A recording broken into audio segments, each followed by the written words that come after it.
Alrighty, welcome back everybody. So thus far in the series, we've covered what numbers we're supposed to be looking at, how to find and resolve those cash flow issues. And so today we're going to kind of pull everything together and build the system that will make that possible.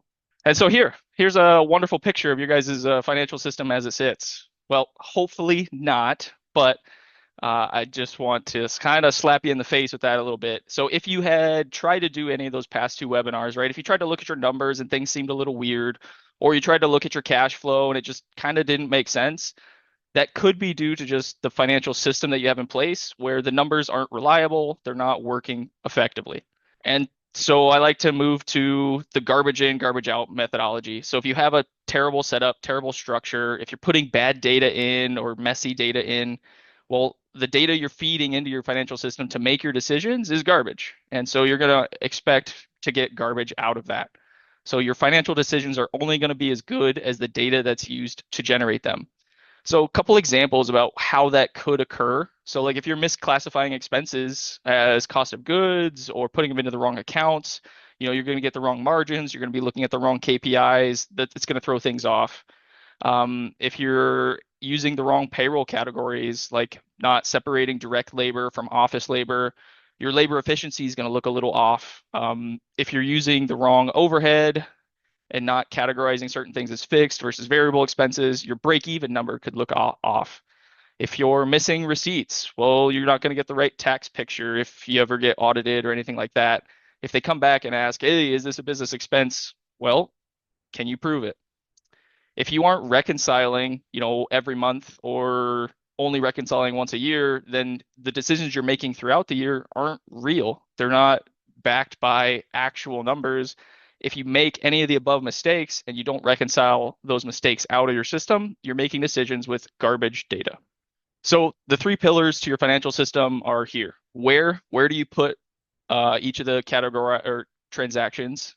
How do you put those into those transactions, and are you sure? So the where is your chart of accounts. It's the buckets for where each of the transactions need to go. The how, that's how you use those buckets effectively.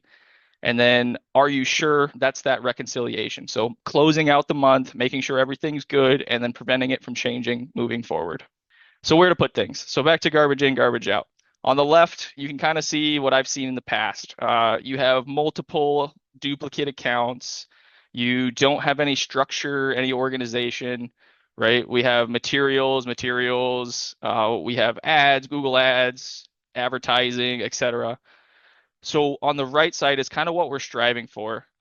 You want separation, you want organization, right? We could run a report now that's just advertising and marketing, everything that's tied to vehicles, all your overhead.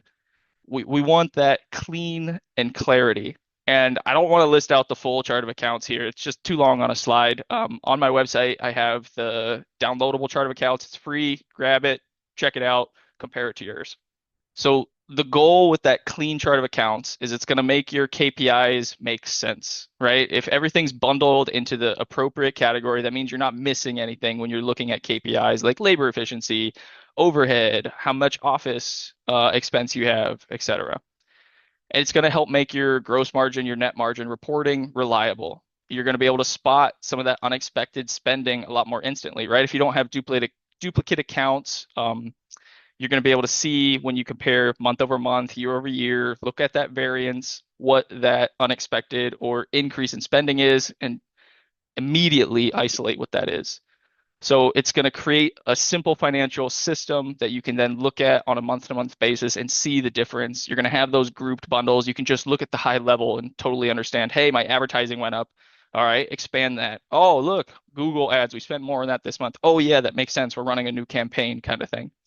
So, and then ultimately with that organization, it's going to make tax time a breeze, right? Everything's already set up, it's established. So your CPA will love you.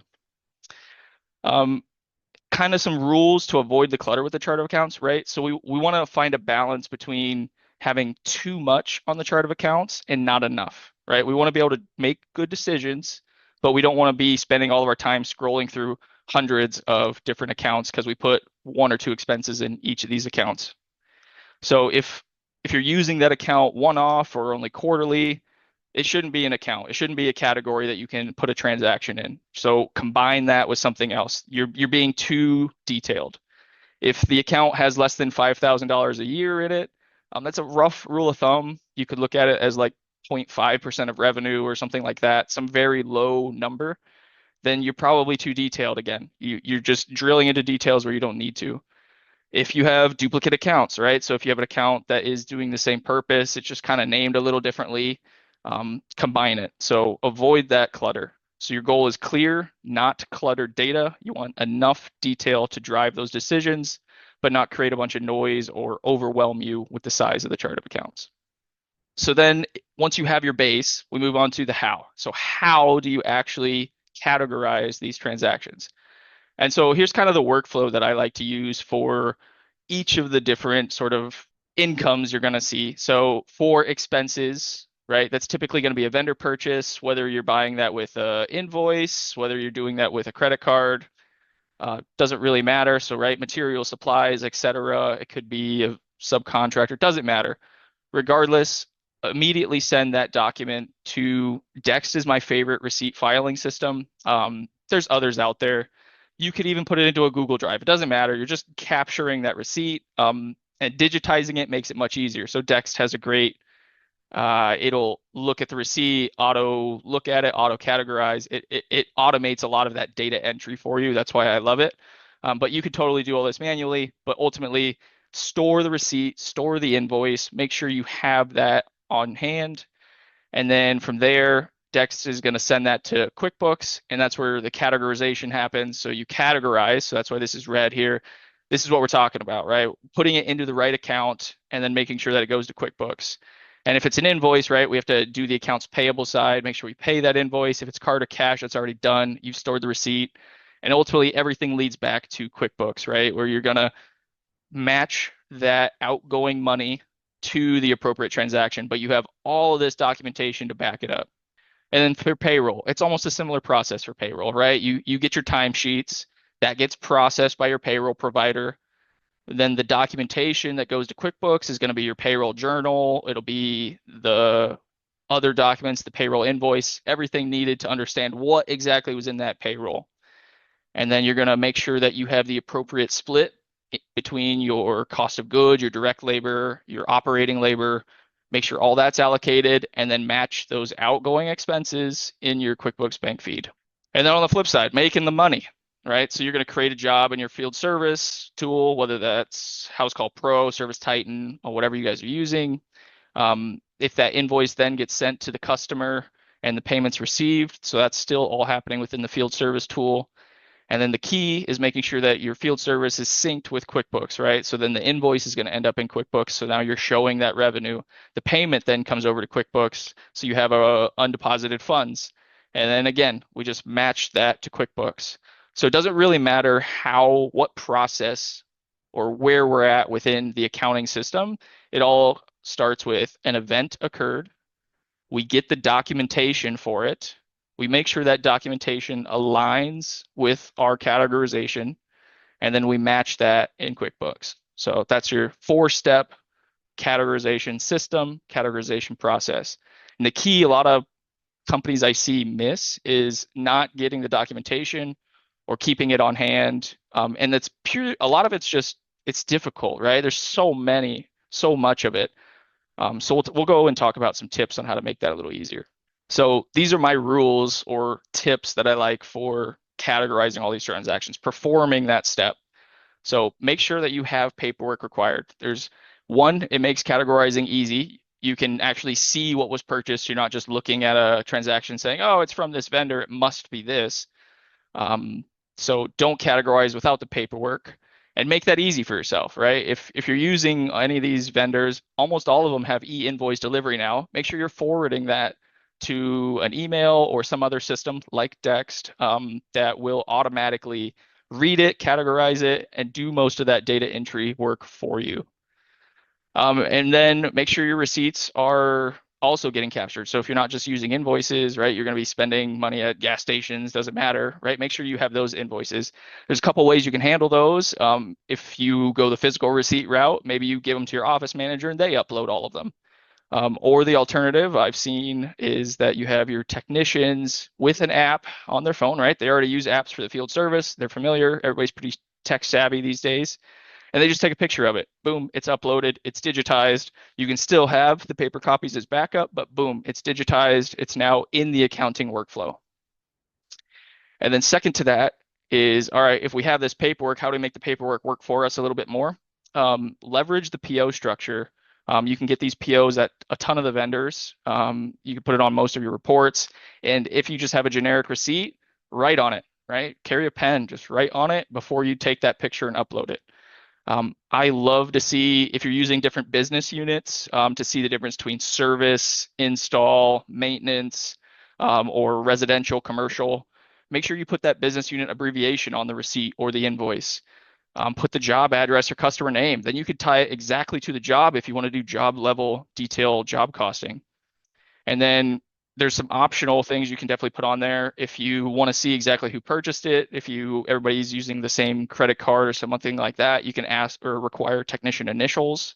If you want if the receipt is a bit ambiguous, like say you went to Walmart or something, you could write on the category what it is so you can remember to when you go to categorize it later, like, oh, this was office supplies or this was specifically for the company party or something like that. Just a quick note. Again, we're trying to take like 3 seconds to just, all right, wrote my note, took my picture, that's done, it's digitized, it's there forever. I can access it. I don't have to worry about losing it.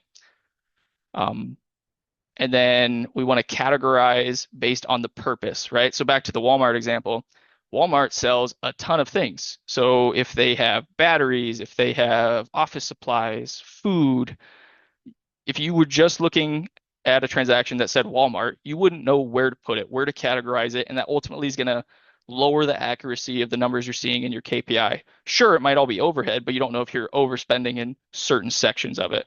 Or maybe you bought job supplies that should go into cost of goods. So that's why the purpose matters. So like I said, Amazon could be a variety of things. So you want to make sure that you're getting it into the appropriate category to maintain as much accuracy as reasonably possible. And then consistency is greater than perfection. So if you do end up categorizing things, be consistent with how you go about that. Because if you're putting a certain vendor into a variety of things or anything like that, you want to make it easy to find. So the goal with the consistency is that if you do end up changing your mind on how things are categorized, it's quick and easy to go find where all those transactions are and move them into the next account. All right, I got a quick example for everybody. All right, we went to Home Depot. I got this wonderful picture of a receipt here. You tell me what it's for. Well, even if you could read the receipt, you know, is it materials for a specific job? Did you buy toilet paper, as an office expense? Is it weed killer? Are you maintaining the building? Did you buy a car battery? Yep, they sell them. Is it tools? That should be tools and equipment. It could be a variety of things. Well, surprise, it was a Christmas tree for the upcoming Christmas party. So that's why I just want to drive home that if you just see the vendor, you're missing out on a lot of detail potentially on where the cost should be going. And that's why your margins, your KPIs might not appear the way they should. That's why you might be missing some things. All right, third step here in the process. So are you sure? Have you reconciled your books every month? So there's errors everywhere in this process, right? If the field service management software fails to sync, if it fails to sync just one or two transactions, it's going to throw your revenue off. It's going to throw your invoicing, your payments off. Did your service tool accidentally create duplicate invoices? Or did something happen there? Is there incorrect information that was manually inputted because there was a receipt that was a little scraped off? The printer wasn't quite working on the receipt. Was there a missed vendor bill or statement, right? They didn't send it, or you forgot to upload it, or it didn't get paid. Is there unmatched deposits, unapplied payments, right? The list goes on and on. What that ultimately does to your books is you're going to get incorrect reports. Your KPIs could fluctuate like this chart down here, like, oh my goodness, we're all over the place each month. Your cash could end up looking worse than it is. You'll have unhappy vendors if you're not paying them. You could have awesome profit. Everything could be great, And then, oh, I didn't have all my vendor payments in there, and that 48,000 now makes me not look so great. So the goal of the monthly reconciliation is it stops the errors from affecting your reports, but most importantly, it stops them from hurting your business decisions. So we want accurate numbers to make accurate decisions. And so how do you do that, right?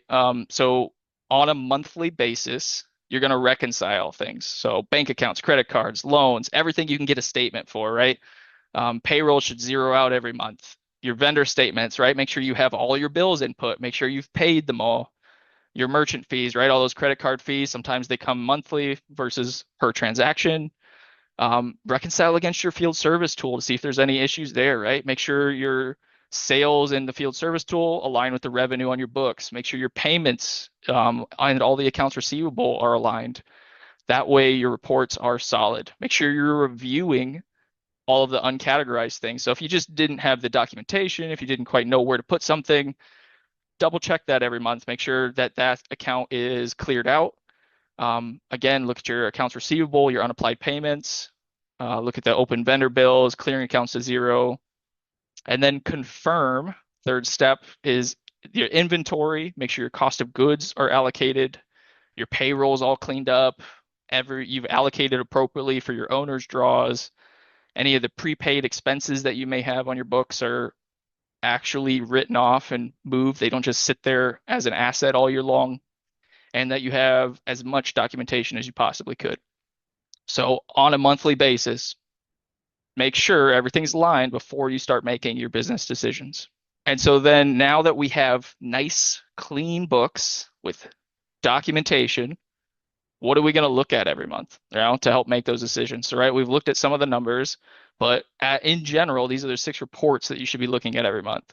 So your profit and loss, right? Everybody loves this one. It's a favorite. It's easy. First off, are you profitable? Are your margins looking good? But you can go a little bit further than that. Look at it on a month-to-month basis. Look at it year to date. Look at it, the variance or the change on the average month to month per account. And that's where you'll find you can potentially see, hey, this changed a little bit. Do I expect that, or why? It'll help you catch either gross missed payments, duplicate charges, things like that. The balance sheet, that's the second report we're going to look at. So if your assets are rising, your liabilities are stable or falling, we don't we want to make sure that we're always increasing the assets if possible, or the liabilities are stable or decreasing unless we got more credit. Make sure the clearing accounts are zeroing out every month. So that's going to help show you financial strength and whether or not your financials can be trusted. So it's another double check on that. And the cash flow statement, like we reviewed in the last webinar. So it tells you where the cash went every month. So it's going to help understand and convert that real life accounting system into where the cash went. It'll help you understand, oh, I had a profitable month, but my cash flow dropped. Well, you took out 200 grand in owner's draws, so that's why you don't have as much in the bank. And then accounts receivable. Who owes you money, right? And then specifically with the aging report, when do they owe you money? Make sure you're not extending their terms too much, giving them a free loan, and you don't want to put yourself into that cash crunch. And then accounts payable. Who do you owe? Is anything overdue or upcoming? Again, planning for that cash flow for the month and making sure that you're not missing any payments. And then finally, that KPI scorecard, right? What numbers are you looking at every month? Are you hitting your goals and your targets? And ultimately, now with good data, good information, it'll tell you if your decisions are working, right? You'll be able to look at those numbers every month and see, all right, I made this decision, this was the result, or etc. And so how that works, so like kind of going full circle into how the accounting system works, right? So daily, this is the day in, day out of the business. Most of the full team is going to be here, right? You're going to be uploading receipts and invoices. You'll be completing jobs within the field service tool, going about your day-to-day work. So the key here is just making sure that you have that paperwork on hand. And with that paperwork available, then there's no guessing later. Oh, what did I spend at Home Depot? Was it for that Christmas tree? Or, you would have the information to know. And then on a weekly basis. So make sure you're categorizing all those transactions on a weekly basis. That'll help you find, oh, John forgot to upload his paperwork this week or something, you'd be able to see that quicker than waiting all the way till the end of the month. And then on a weekly basis, you're going to review that accounts receivable, accounts payable, right? It's a quick 1 minute report. Pull it, see who owes you money, see who you owe. Make sure you just have no surprises there. And that'll help you stay on top of that cash flow before they become a problem. And then monthly. So that's where you're going to do that full reconciliation. It's going to make sure that you have the accurate numbers. You review all of your reports. And then the key is what everybody likes to do. You're going to plan, you're going to adjust your business decisions, your pricing, and your targets. And now we're not talking about a full quarterly sit down with the board kind of a plan, right? This is, hey, this was weird. I'll give you an example, right? So this month, one of my clients actually had a pretty big decrease in their cost of goods. A pretty big decrease to their gross profit margin. Well, we went looking through the books and we found a couple things really quick. We were able to see that gross profit margin was down because cost of goods had went up while revenue was going down. We quickly looked at some old jobs and we had underpriced jobs. We had purchases for equipment that hasn't been used yet. So those needed to go to inventory, but that kind of thing. So it was very quick for us to say, oh, this gross profit margin error is because of XYZ. So that's where now he can adjust his processes moving forward without really having to go back and say, oh, well, I didn't see that till the end of the year kind of thing. So we made that decision just based off of the monthly review. And then the key mistakes you want to avoid. So again, don't mix personal expenses and business expenses. The only way the owner gets paid should be payroll and owner's draws, nothing else. It keeps your books clean, avoids any issues for miscategorizations, it avoids any tax implications, and it'll help keep your margins and everything clean. I also see people only reconcile once a year. They just do all the reconciliation once and that's it. So that can be a headache. It can be a pain to find documentation. You could have incorrect reporting on a few numbers throughout the year. It's just not, you want to do that monthly. So not reviewing the AR and AP weekly, it can be difficult, but ultimately for those, especially in where cash is important, making sure that they're collecting quickly and extending vendor terms and understanding where that cash is moving is very important to do on a weekly basis. And then categorizing by name, right? Everything from Home Depot is material job costs. Everything from Amazon is office supplies. That's not always true. And it's going to ultimately distort your margins a little bit. And then not capturing any of their paperwork, right? They're just going through doing the expenses. That way they can fill out their taxes at year end. Yeah, that's an okay way to do it. But having the justification reasons, if anything ever comes back, to be able to prove, yeah, this is what I purchased, this was why kind of thing is so fantastic. It's great peace of mind, and it's going to make your numbers that much stronger. So again, my chart of accounts is on my website. And don't hesitate to reach out if you guys have any additional questions or concerns. I'm happy to help.